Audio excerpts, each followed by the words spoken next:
guys! Ako nga pala si Debbie at isa po akong single mom ng 3 bata at ngayon po ay gumagawa ko ng final menu sa aking isang branch na meron po kaming dine-in na ino-offer.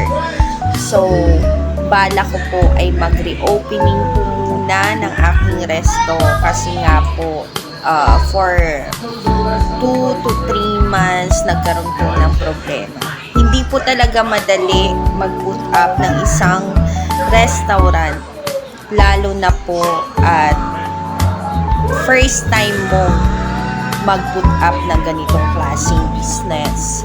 So, mas focus po ako sa catering services, sa mga foods in bilao, food trays, and homemade frozen products.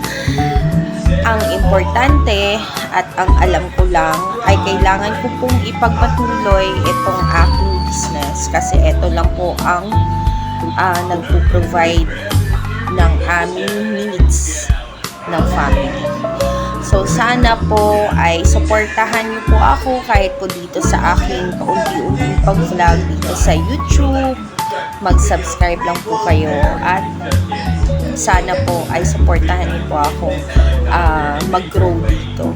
So, yun lang po for today's video. Thank you so much!